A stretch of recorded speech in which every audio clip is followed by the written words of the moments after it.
కో character Eshwar Sai wife ని.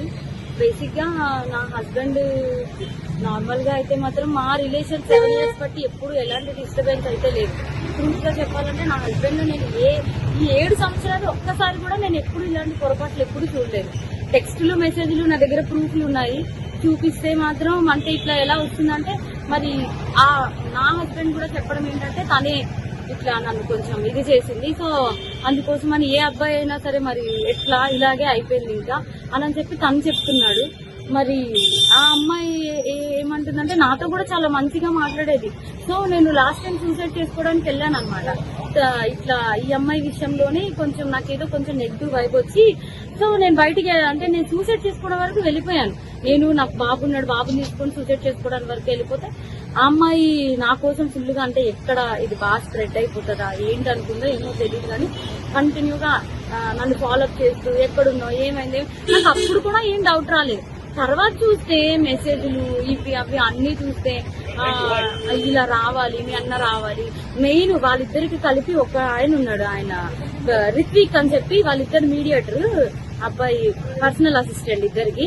So అసలు ఆ అబ్బాయి ఫోన్ లో ఎన్ని టెక్స్టులు ఇవన్నీ బ్యాకప్ చేసి చూస్తే అసలు చాలా ఇదిగా ఉంది. సో నేనైతే మాత్రం కోరుకునేది ఏంటంటే నా హస్బెండ్ అయితే తప్పైపోయింది, నాకు ఒక ఛాన్స్ అయితే ఇవ్వు అని చెప్పి ఆయన చెప్తున్నారు. కానీ ఆ అమ్మాయి నుండి ఎప్పుడు నేను ఏం ఫేస్ చేస్తానో తెలియదు.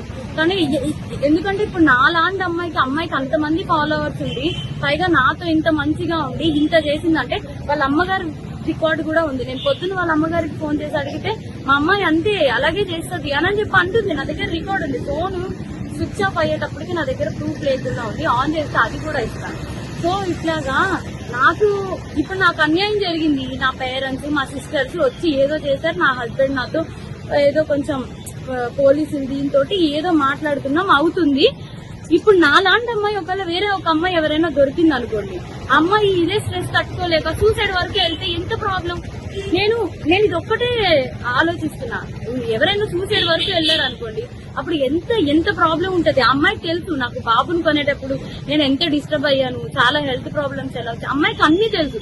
ఒక ఆడపిల్ల అయ్యి ఇంకో ఆడపిల్లకి అంత త్వరగా ఎలా మోసం చేస్తుంది.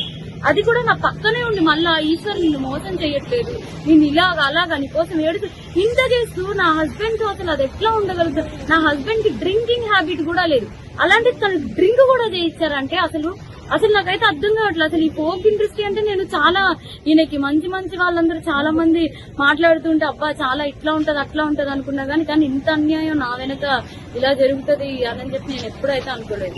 నెక్స్ట్ ఇదేంటంటే ఇట్లాంటి అమ్మాయిని మాత్రం అసలు ఫోక్ లోకి వీటిలోకి ఎంకరేజ్ చేయకూడదు. ఎందుకంటే ఇప్పుడు నా హస్బెండ్ కి జరిగింది, రేపు అన్న రోజు ఇంకో హస్బెండ్ వాళ్ళ అమ్మగారే చెప్తున్నారు కదా డైరెక్ట్ గా మా అమ్మాయి అంతే అని చెప్పి. సో ఇవన్నీ కొంచెం చూసుకొని కొంచెం ఫోక్ లోకి తీసుకునేప్పుడు కూడా మనుషుల కోసం నేను మిగతా వాళ్ళని అనట్లేదు కానీ ఇట్లాంటి వాళ్ళని మాత్రం కొంచెం చూసుకోండి, కాపురాలు పోతాయి, చిన్నపిల్లల లైఫ్ పోతాయి. కాస్టింగ్ కల్చర్ అనేది బేసిక్లీ ఫిల్మ్ ఇండస్ట్రీలో ఫోక్ ఇండస్ట్రీలో జరుగుతుందనేది ఆరోపణలు ఉన్నాయి.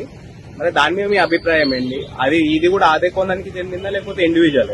అట్లా ఏం లేదు, నిజం చెప్తున్నాను కదా. మా హస్బెండ్ కి డ్రింకింగ్ హ్యాబిట్ లేదంటే మీరు ఆలోచించండి. నా డెలివరీ దగ్గర నుండి ప్రతి ఒక్కటి నా హస్బెండ్ నన్ను పువ్వుల్లో పెట్టి చూస్తున్నాడు. ఏ రోజు ఇప్పుడు నా హస్బెండ్ విషయంలో 1 minute నేను ఆలోచిస్తున్నానంటే దీనికే, నా బిడ్డను గాని నన్ను గాని ఇంత కేర్ గా చూసుకుని అబ్బాయి ఏమంటున్నాడు, ఇప్పుడు ఒక అమ్మాయి వచ్చి నా మీద పడిపోతే నేను ఏం చేస్తా, ఇప్పుడు ఒక షూట్ లో ఉన్న మేము అంత క్లోజ్ అయిపోతుంటే నేను ఏం చేయగలుగుతా అంటున్నాడు. అప్పుడు నేను నా హస్బెండ్ చెప్తున్నా నువ్వు చేసింది తప్పు, మరి అమ్మాయి పడితే మరి నీకు తెలీదా, ఆబ్వియస్ గా ఒక అబ్బాయి ఇప్పుడు నీకు పెళ్ళం బిడ్డలు ఉన్నారు నీకు ఆ మాత్రం తెలీదా అంటే ఇంకా అయిపోయింది. కానీ ఆ అమ్మాయికి తెలియాలి కదా, ఒక ఆడపిల్ల మరి తనకి తెలియాలి కదా. సో నాకు ఇబ్బంది ఎక్స్ట్రా కోసం అయితే తెలియదు. ఫోక్ కోసం మాట్లాడితే మాత్రం చాలా మంది మంచి వాళ్ళనైతే నేను చూస్తూనే ఉన్నాను కదా, చాలా మంది మంచిగానే ఉన్నారు. కానీ ఇలా పక్కనే ఉండి గొంతు కోసే వాళ్ళని నేను ఇప్పుడే చూసా. పైగా ఆ అమ్మాయి ఇంత సెలబ్రిటీ లాగా అన్నిట్లో డీలో వీటిల్లో వాటిల్లో ఇంత వచ్చి ఒక ఆడపిల్ల జీవితం ఒక్కసారైనా ఆలోచిస్తారు. పైగా తనకి బ్రేకప్ కూడా అయింది. తను నాకు చెప్పుకొని కూడా బాధపడితే నేను అన్నాను మీ బాయ్ ఫ్రెండ్ మీకు ఇట్లా చేసినప్పుడు మీరు ఎట్లా అయితే బాధపడ్డారో అట్లాగే కదా అని చెప్పి కూడా అన్నాను కూడా. తనకి ఆ మాత్రం అసలు ఏవి గుర్తు రాకుండా ఇంత ఎట్లా చేసిందో నాకు అర్థం కావట్లేదు. ఎందుకంటే మీరు అనుకోవచ్చు ఇప్పుడు ఏంటి ఈ అమ్మాయి కోసమే చెప్తుంది వాళ్ళ హస్బెండ్ కోసం. నా హస్బెండ్ 7 years బట్టి నేను కాపురం చేశాను కాబట్టి తన కోసం నాకు తెలుసు.